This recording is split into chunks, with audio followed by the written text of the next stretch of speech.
Doctor Nagendra. प्रश्न, हिंदी समीक्षा में डॉक्टर नगेंद्र के योगदान का वर्णन कीजिए।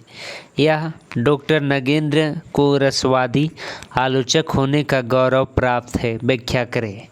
यह हिंदी ऑनर्स सेमेस्टर 6 का क्वेश्चन है। कोर 13 चैप्टर 2 का क्वेश्चन है।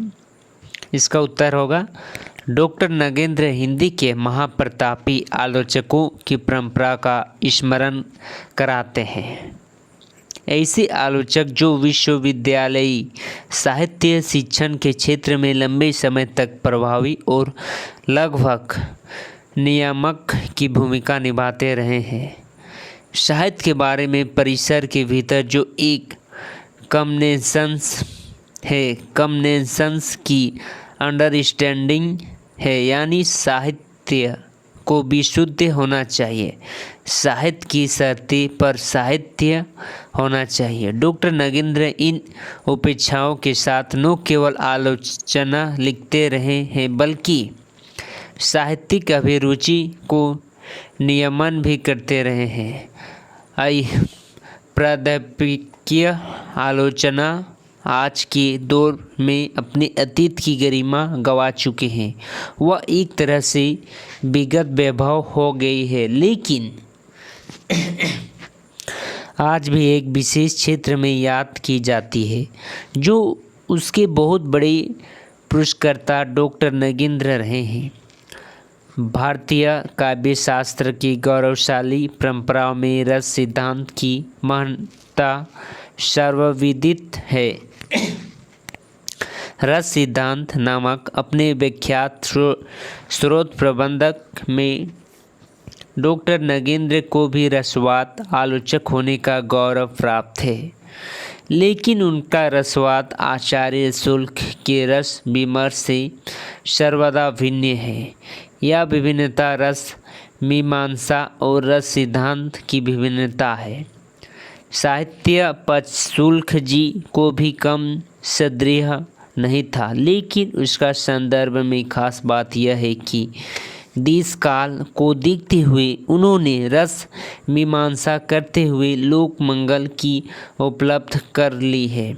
उन्होंने काव्य को स्पष्ट रूप से जो विभाग किए हैं उसमें आनंद का साधन अवस्था यानी प्रत्यय पक्ष पर उनका स्पष्ट जोर था। इस वजह से शुल्क जी की स्थापनाएं नित्य एवं विमर्श को आमंत्रण देती है, जबकि डॉक्टर नगेंद्र की दबंगता आस्थागत होने की प्रतीत कराती है। वह एक ऐसी कसौटी है जो घिस गए हैं, जड़ हो गए हैं। उसकी प्राचीन के लिए भले प्रतिष्ठा की जगह हो, नवीन के लिए कोई आकर्षण नहीं रहा है। कसौटियाँ अक्सर छोटी पड़ जाती है, रचना से उसे पीछे छोड़कर आगे बढ़ जाती है। उसमें देश काल की बड़ी भूमिका होती है। कोई मूल्य स्थान नहीं है, कुछ भी विशुद्ध नहीं है, एक पक्षीय नहीं है। रस सिद्धांत पर भी अपेक्षा किया जाता है कि उसके कारण काव्य में पूरा बल आनंद पर ही पड़ जाता है, जिससे भोग वृत्ति को प्रोत्साहन मिलता है और उदांत विहतियों की उपेक्षा की जाती है। डॉक्टर नगेंद्र इस आक्षेप की वजह मूलतः नैतिकता को मानते हैं।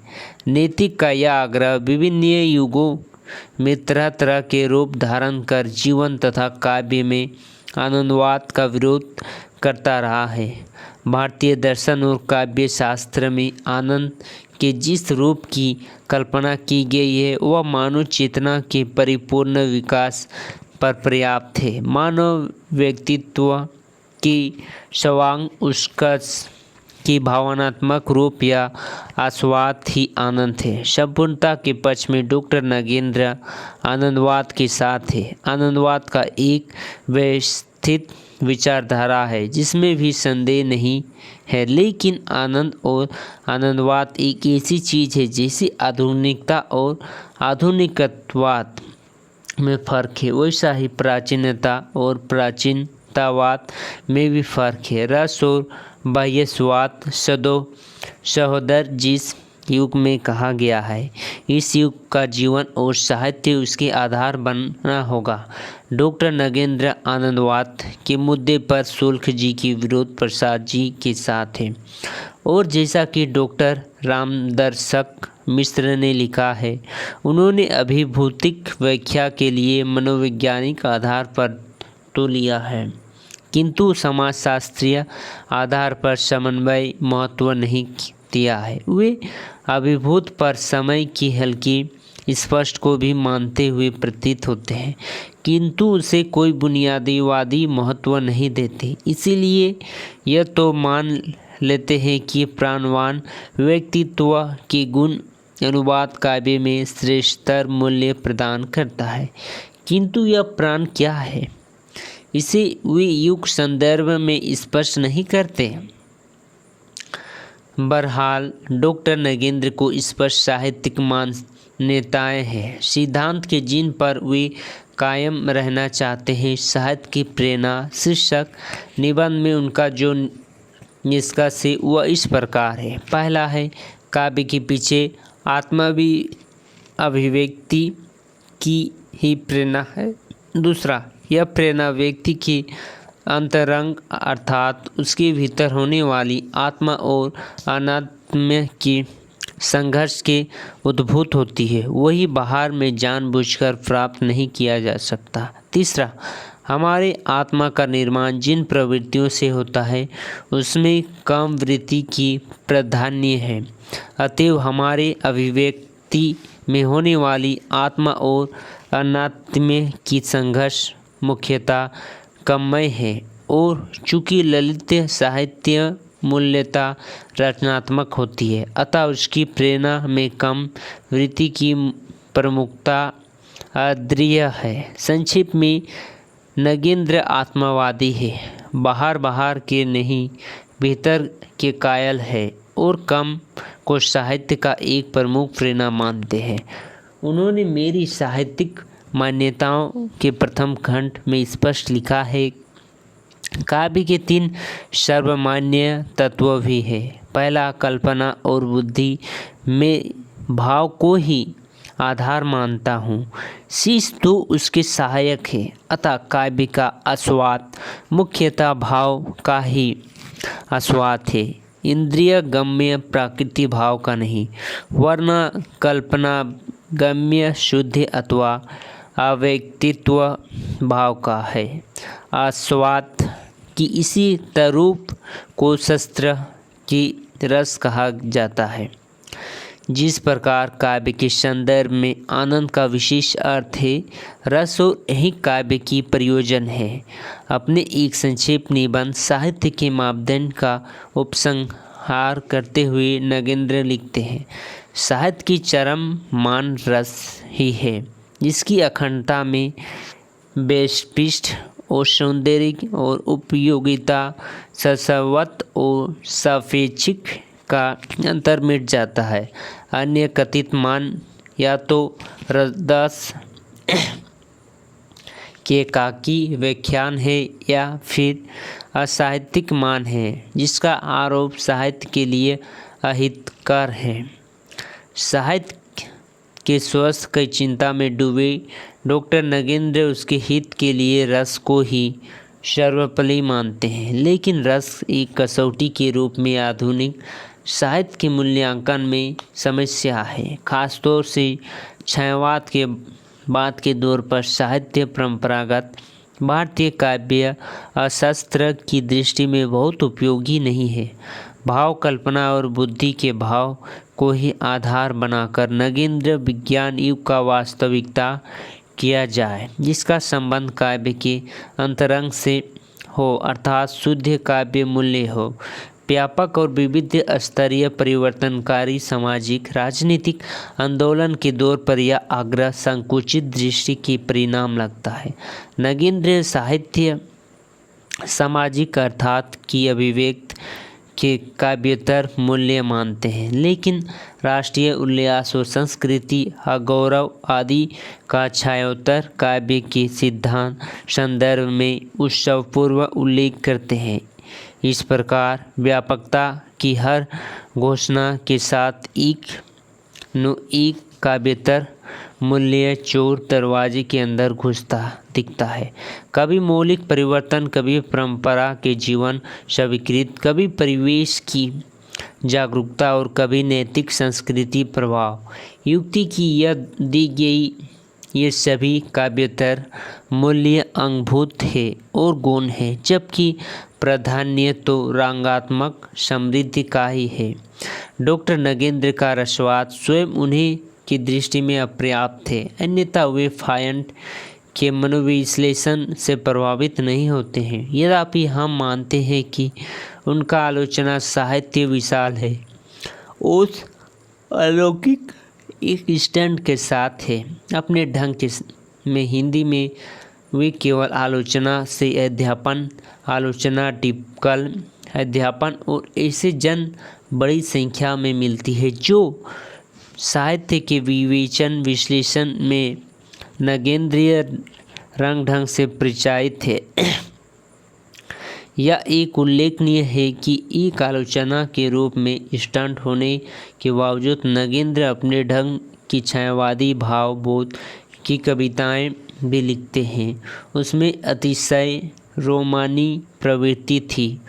उसका उल्लेख स्वयं नगेंद्र जी ने आत्मनिरीक्षण के सिलसिले में किया है। रोमानी प्रवृत्ति की प्रमुखता के कारण वे शुरू से ही द्विवेदी युग इतिवृत्तात्मक के प्रति अतिशय असहिष्णु थे। बहरहाल एक आलोचना के रूप में डॉक्टर नगेंद्र की शुरुआत सुमित्रानंदन पंत से होती है, जिसे आचार्य शुक्ल ने छायावाद के बारे में पहली ठिकाने का पुस्तक मानकर अपने हिंदी साहित्य के इतिहास के संशोधित संस्करण में दर्ज किया है। यह डॉक्टर नगेंद्र की सेहत की देखते हुए एक बड़ी घटना है। इस किताब में उन्होंने छायावाद की परिभाषित करते हुए उसे स्थूल के प्रति सूक्ष्म का विरोध कहा है। उसकी मान्यता है कि छायावाद द्विवेदी युग की इच्छावृत्तात्मक के विरोध में आया है और यह जीवन के प्रति एक भावमय दृष्टिकोण है। इस प्रकार भक्ति काव्य जीवन के प्रति एक भावमय दृष्टिकोण है। पंथ के काव्य विकास पर अपने ढंग से विचार करते हुए डॉक्टर नगेंद्र ने मुख्य रूप से उनकी कल्पनाशीलता को रेखांकित किया है। पंत जी के काव्य में सबसे पहला स्थान कल्पना का है, दूसरा चिंतन और तीसरा भाव या अनुभूति का है। रसवाद की ओर अग्रसर होने की स्थिति में भी नगेंद्र जी ने माना कि नवीन काव्य भाषा के निर्माण में पंत का योगदान सर्वाधिक है। पंत जी की अल्पप्राणता का उल्लेख करते हुए उन्होंने थोड़ी आलोचना भी की है। प्राण और आवेश छीन होने के कारण पंत जी महान काव्य की रचना करने में असमर्थ रहे। सुमित्रानंदन पंत नामक आलोचना कृति से हिंदी में एक नई आलोचक के रूप में डॉक्टर नगेंद्र की पहचान बन गई। बल्कि उसमें इस किताब में शुक्ल जी की आलोचना पद्धति का विकास लक्षित किया गया, लेकिन वास्तविकता कुछ और है। शुक्ल जी रहस्यवाद को या कहे रहस्य प्रवृत्ति को काव्य के सहज धर्म के अनुकूल नहीं मानते हैं, जबकि नगेंद्र को उनकी यह बात जची नहीं है। इस मामले में उन्होंने शुक्ल जी से अपना मतभेद दर्ज कराया। दूसरी ओर आत्मव्यक्त को सामाजिक यथार्थ की तुलना में तरजीह देने के कारण नगेंद्र की मार्क्सवादियों से कभी पटकरी नहीं बैठ सकी। हालांकि आस्था के चरम की भूमिका में उन्होंने शिवदान सिंह चौहान के लिए प्रशंसात्मक शब्दावली का इस्तेमाल किया। चौहान ने साहित्य और समीक्षा शीर्षक नगेंद्र की एक लेख हंस में प्रकाशित किया था। शिवदान सिंह चौहान उस समय नवयुवक ही थे और कम्युनिस्ट पार्टी के साथ उनका दूसरा और अपेक्षा अधिक घनिष्ठ संपर्क था। फिर भी उनका दृष्टिकोण संयत और रचनात्मक था। प्रगतिवादी मार्क्सवादी की सदृढ़ वैचारिक आधार लेकर चला था, जबकि डॉक्टर नगेंद्र आनंदवाद और रहस्यवाद का मिश्रण करते हैं और अपनी आधुनिकता को प्रभाव सिद्ध करने के लिए रिचर्ड और फायट दोनों के साथ मेल जोल बनाते न चाहते हैं। प्रगतिवादी का एक वर्ग में फायट के प्रति लगाव मिलता है, किंतु वे कथाकारों में यशपाल के मार्क्सवाद की रंग लाल न होकर गुलाब माने जाते हैं। कई अंशों में राहुल जी फायट से प्रभावित होते हैं। कुछ आश्चर्य नहीं है कि डॉक्टर नगेंद्र ने इन लेखकों के प्रति उदारता का परिचय दिया है। इसमें सिर्फ यह सूचित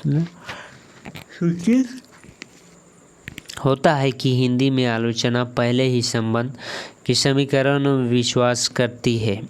आलोचक की आस्था के अंतर्गत केवल विचारधारा और साहित्य ने निजी संबंधों को भी बड़ी भूमिका रही है। प्रगतिशील लेखक संघ के प्रथम अधिवेशन की अध्यक्षता करते हुए प्रेमचंद्र ने रीतिवादी मूल्य पर जमकर प्रहार किया था। उन्होंने कथा तथा साहित्य को यथार्थवाद की पुख्ता जमीन उपलब्ध कराई। सामाजिक व्यवस्था का आधार पाकर हिंदी का कथा साहित्य द्रव्य गति से प्रगति पथ पर अक्सर हुआ, लेकिन साहित्य प्रेमचंद्र की साहित्य पर नगेंद्र इसीलिए नाराज है कि उसमें अध्यात्मक क्रांति का सजीव चित्र नहीं है। उसमें उनकी आत्मा खोखली हो गई है, जबकि पुराने विश्वास निर्जीव पड़ रहे थे। वे नई विश्वास के प्राण प्रतिष्ठा नहीं हो पाई थी। प्रेमचंद्र ने इस संघर्ष में बाह्य रूप को ही ग्रहण किया, शायद यही तक उनकी पहुंच थी। नगेंद्र की मान्यता है कि प्रेमचंद्र के जीवन के चिंतन प्रश्न को बड़े ही हल्के हाथ छुआ और छुआ ही नहीं। कोई भी कलाकार जीवन के शाश्वत रूपों का गहन दार्शनिक विवेचना किए बिना महान नहीं हो सकता। वाणी की न्याय मंदिर में डॉक्टर नगेंद्र प्रेमचंद्र को स्पष्ट कलाकारों का प्रथम श्रेणी छोड़कर द्वितीय श्रेणी का आसन ग्रहण करने में वाणिपनी का आदेश दिलाते हैं। प्रतिवाद ज्ञान शंकर जिन पर जो आरोप लगता है, उसमें पहला आरोप उसका आदर्शवादी होना होगा।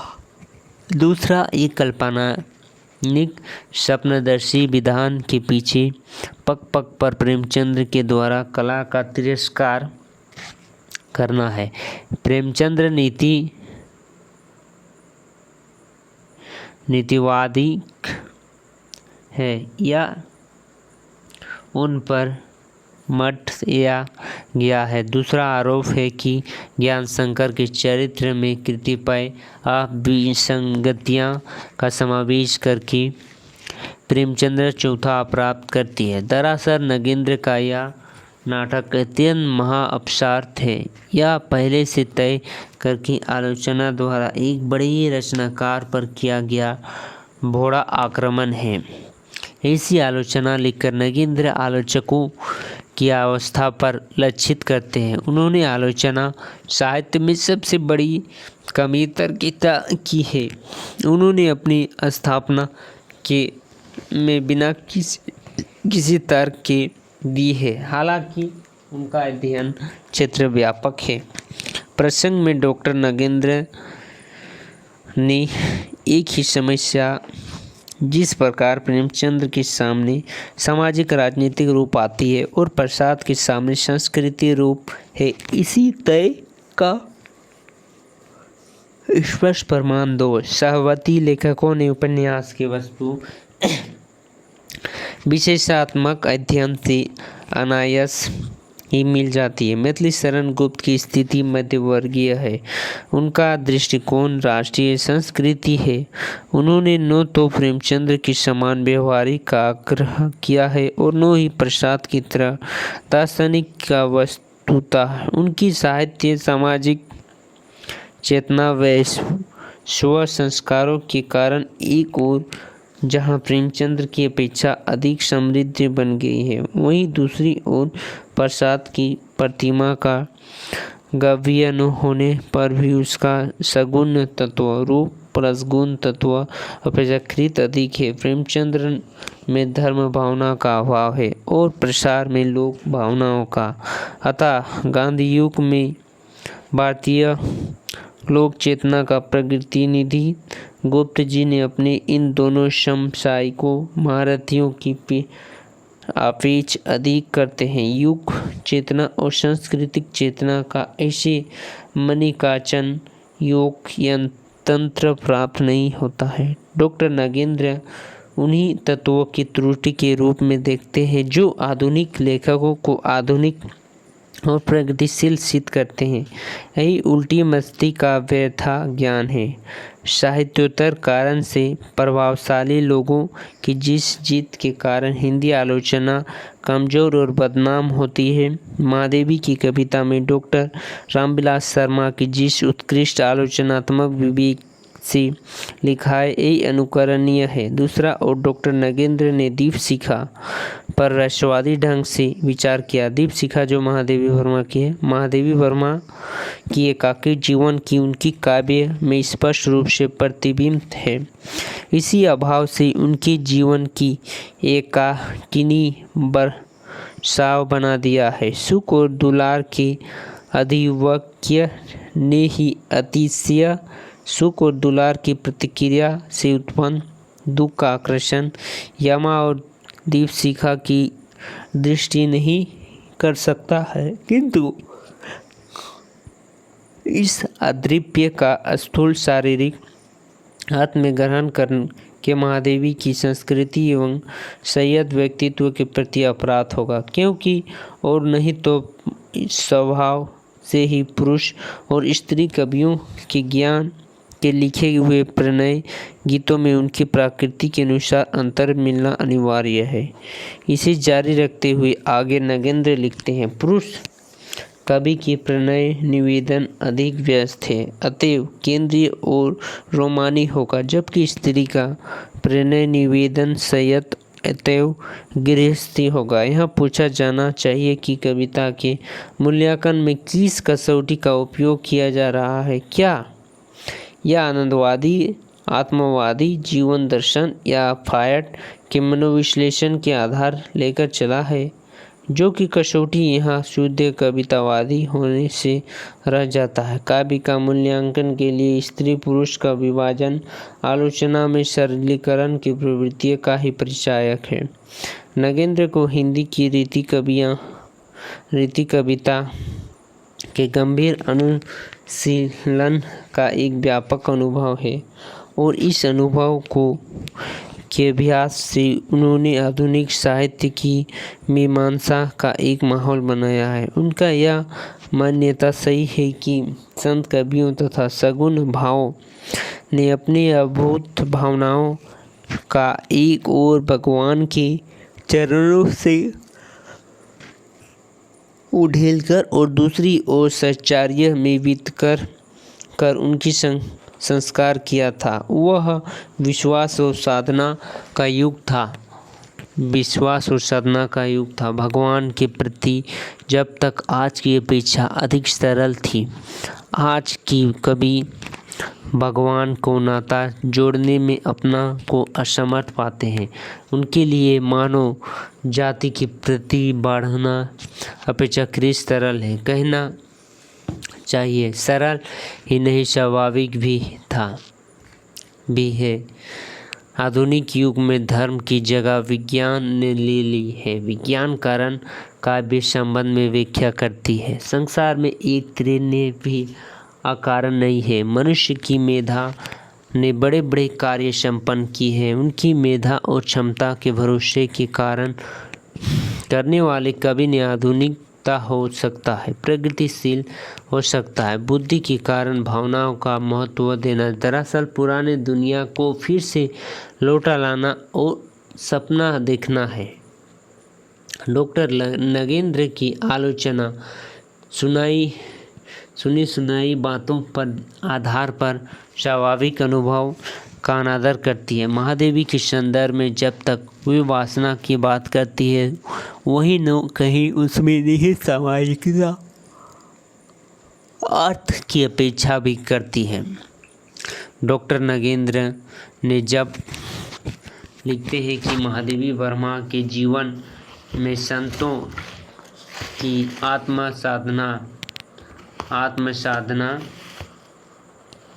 देखना है तो उपहास होगा, परंतु अपनी वासना के परिष्कार करने के लिए उन्होंने साधना की है और अब भी कर रही है, उसकी अस्वीकार करना अनुचित होगा। वस्तुतः वे महादेवी के काव्य में विहित देश काल समाज और संस्कृति के प्रति जो सजगता है उसे न देखने का एक तर्क जाल बुनने होते हैं। उनके रवैया एक पुरुषवादी रवैया है, जबकि वास्तविक कुछ और है। महादेवी विरोधी की कवित्री है, उन्होंने संपर्क में चीड़ है। यह भी कि साधना और तपस्या केवल पुरुषों के जीवन का ही मामला नहीं, अक्सर तो एक स्त्री को दुख की आराधना करती है। दीपशिखा कालिदास का संदर्भ है। महादेवी उसे आत्मा बिंब की तरह बरकती है, उसकी गजल की दृष्टा और संकल्प शक्ति है। महादेवी का बड़ा प्रसिद्ध गीत है, मनीर भरी दुख की बदली वितरित नभ का कोई कोना, मेरा ना कोई अपना होना, परिचय इतना इतिहास कहीं, उमड़ी सी थी कल मिट जाना चली। तो देखना यह है कि एक स्त्री दुख के बदले के रूप में वे स्वयं को क्या देख रही है, इसीलिए नहीं कि उसे पुरुष की बिरहा पीड़ा दे रही है, बल्कि इसीलिए कि वितरित नभ में कोई कोना, मेरी नो कभी अपना होना, नभ कोई कल्पना का और मुक्त अखोट स्थल का है, उसका एक अंश कवित्री को भी चाहिए। पंथ जी एक कर तो पृथ्वी आकाश कहते हैं, तो कल्पना के सबसे बड़े कवि कहलाएंगे। और महादेवी नभ की बात कर रहे हैं तो कहा जाए वे वासना से मुक्त का प्रयास कर रहे हैं। यह आलोचना नहीं, एक वर्ग विभाजन समाज में स्त्री की भूमिका का समझने से इनकार करना है। डॉक्टर नगेंद्र मर्यादा और नैतिकता अक्सर उल्लेख करते हैं, किरण तो दीपशिखा का उनके द्वारा किया गया मूल्यांकन मर्यादा और नैतिकता दोनों की अतिक्रमण करता है।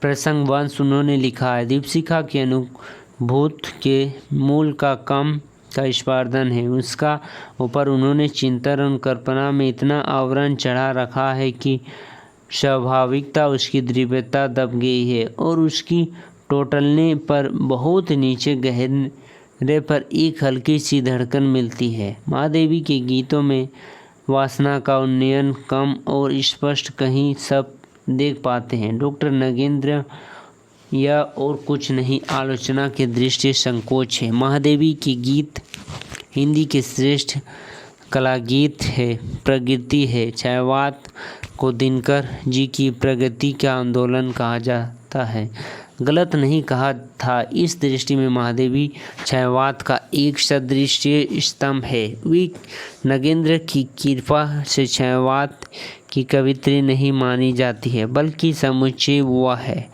डॉक्टर नगेंद्र की शिकायत है कि जिन गीतों में लोकगीतों जैसे मास की उपनगरीय ग्रंथ प्रार्थनिशेष हो सकती है, इसी दूसरी ओर बुद्धिजीवी महादेवी जी में संत या भाव कवियों का जो स्पष्ट और विश्वास भी संपन्न नहीं हो सकता, इसीलिए उसका हृदय में अज्ञात के प्रति भी जिज्ञासा ही उत्पन्न हो सकती है, पीड़ा नहीं।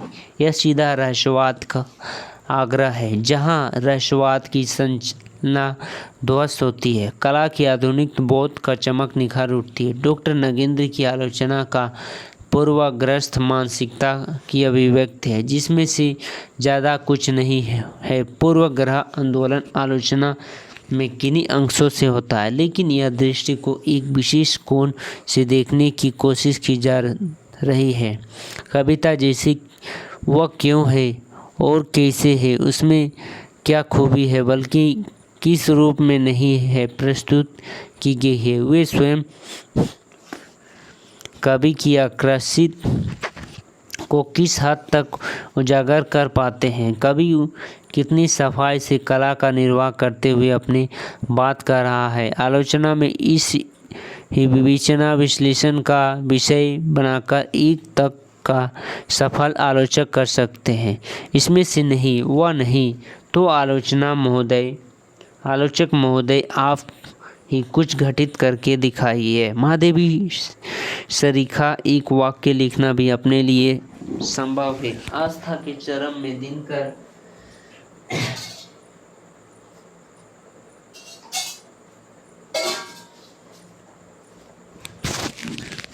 जी की कुरुक्षेत्र उर्वशी जैसे कृतियों पर डॉक्टर नागेंद्र ने लेख संकलित थे। कुरुक्षेत्र को उन्होंने दिनकर की प्रौढ़ात्मक काव्य कृति कहा है, लेकिन इसका तीक्ष्ण बात लिखा है।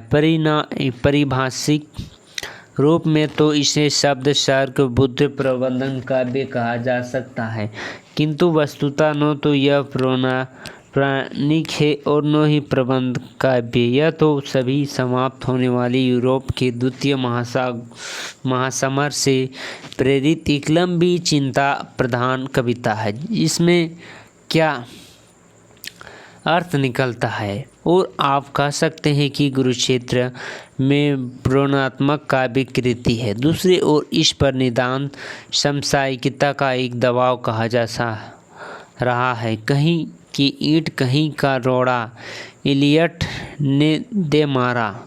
डॉक्टर नागेंद्र कला और प्रांतत्व समंजय मानते हैं। समंजय अथवा अनेकता में एकता के दर्शन। इस आधार पर उर्वशी ने उन्हें मूल विचार और उसका प्रतिफलित करने वाली वस्तु विधान पर अन्वयति का अभाव दिखाई पड़ता है।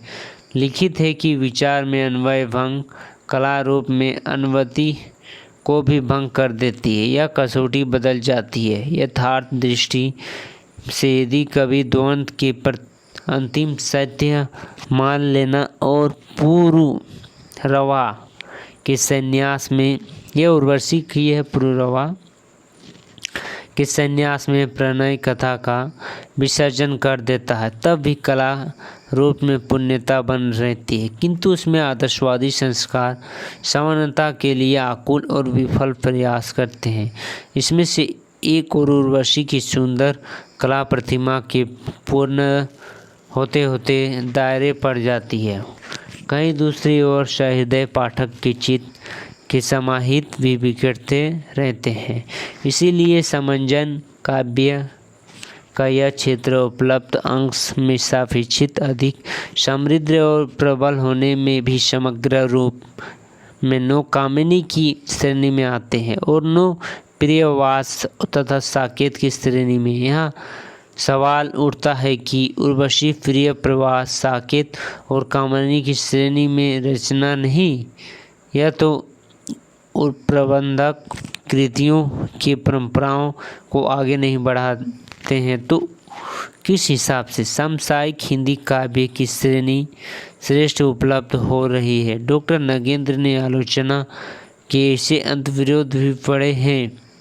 प्रसंग उन्होंने अपने इसी निबंध में लिखा है। उल्लेख प्रभाव की दृष्टि में उर्वशी निश्चित ही अत्यंत प्रबल काव्य है। यह प्रबल काव्य क्या है?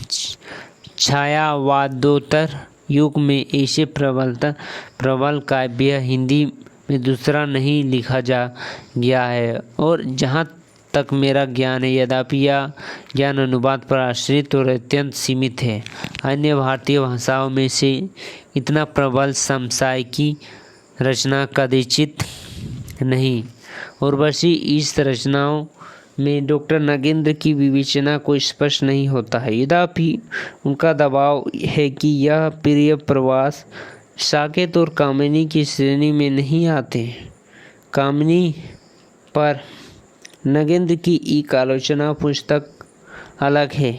कामिनी से अध्ययन की समस्या उनके कामिनी विषय में समझ विषय में समीक्षा पद्धति की भारतीय सांचे में डालकर उसी आधार पर उन्होंने कामिनी की विवेचना किया है। उदाहरण तत्वों के आधार पर कामिनी के महाकाव्य की विवेचना के आचार्य उपयुक्त नहीं मानते, क्योंकि लॉरेंस की उदाहरण सिद्धांत महाकाव्य की अपेक्षा महत्व काव्य रूप है। महत्व काव्य एक स्वतंत्र विचार गुण से संलग्नित है। डॉक्टर नगेंद्र ने लॉरेंजाइनियस के काव्य सिद्धांत के आधार बनाकर कामिनी अद्वैत की संस्थापना है। उदाहरण सप्त महाकाव्य के प्राचीन रूपरेखा के लिए उपयुक्त है, पर कामिनी जैसे आधुनिक महाकाव्य के लिए वह उतना उपयोगी नहीं है।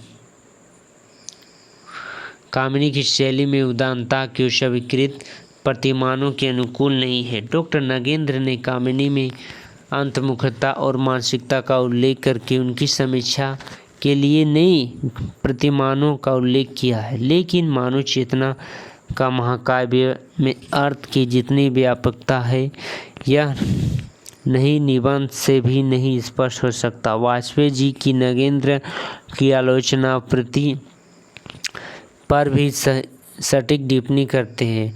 वो में किसी स्थान पर मान लेते हैं तब उसकी सार्वज्ञिक उत्साहित करने लगते हैं और इस उपहास में आए हुए रिक्त स्थान को भरने की चेष्टा करते हैं, जिसमें एक सार्वज्ञता की दृष्टि तो होता है किंतु एक तांत्रिकता में समाहित हो जाती है। साहित्य विवेचना के लिए सदैव अविशिष्ट नहीं कहा जा सकता। प्रसंगवत डॉक्टर गिरिजा राय ने कामायनी के अध्ययन की समस्या किताब पर डॉक्टर इंद्रनाथ मदान की टिप्पणी में प्रस्तुत की है। मदान लिखते हैं, एक तरह से तो कामिनी के उपहास का मूल्य कथा से सहज निबंध नहीं मानते और दूसरी तरह उसकी संकेत अर्थ के स्पर्श से बाधित होकर उसे आगे ले जाने के लिए तैयार हो जाते। आनंदवाद कवि की मानस का अभिन्न अंग है और यह रोज आलोचक के रसवाद आनंदवाद दृष्टिकोण के निकट भी हो सकता है, लेकिन जब तक कामिनी के भीतर से यह नहीं मिलता, इसे सृजन और मूल्यांकन दोनों स्तरों पर आरोपित हो सकता है। जैसा कि डॉक्टर रामस्वरूप चतुर्वेदी लिखते हैं, उसमें दृष्टि शासन की सबसे ज़्यादा बंधी हुई है कि वे उसके अनुभव का महत्व नहीं दे पाते हैं। कामिनी में डॉक्टर समग्र विवेचन कहीं नहीं होता। डॉक्टर नगेंद्र एक ऐसे आलोचक रहे जिन्होंने कृतियों और कृतियों के साथ खुद के बारे में भी लगातार लिखे। उसमें यह ढंग मुक्तिबोध के आत्मालोचना के रूप के ठीक जल्द है। आस्था के चरम में लंबी चौड़ी भूमिका में उन्होंने अपनी विवेचन प्रक्रिया रहस्योत्तर किया है। उसने कहा है कि उसमें आलोचना प्रयासों में से भटकाव के लिए गुंजाइश है, न सुझाव के लिए। भटकाव और उलझन में तो विवेचना की सापेक्ष दोष मानता है। विषय दर्शक का मूल धूमिल पड़ जाने या बौद्धिक अनुशासित या स्थूर हो जाने से विवेचन की भटकाव आती है और चिंतन के गतिशील होने से उलझाव पैदा हो सकती है, जबकि विचार आगे न बढ़ता है, एक ही विचार के चारों ओर चक्कर काटते रहते हैं। हम मानते हैं कि उलझाव या टकराव से मुक्त नगेंद्र की आलोचना नाक से सीध के विचार की यात्रा पूरी करती है। उन्होंने स्वयं स्वीकार किया है कि वे सबसे पहले भूमि का लिख लेते हैं। उन्होंने कहा उन्हें क्या लिखना है यह तो तय करता है, जब पहले से तय करने की कृति में आत्मीय संवाद का अवसर विरल होता है। बावजूद डॉक्टर नगेंद्र अपने ढंग से हिंदी में आलोचना की संस्कृति समृद्ध कर रहे हैं। उनकी आलोचना अकादमी अनुकरण और अपने समय के प्रतिष्ठित विचारों के अनुरूप सोचता लिखता है। वह विरोध दर्शक नहीं है, आचार्य निहित नियमन है, रचना पर आचार संहिता नहीं है। यह थे नगेंद्र, डॉक्टर नगेंद्र का हिंदी आलोचना, वो किस प्रकार से आलोचना करते हैं उनके बारे में पूरी जानकारी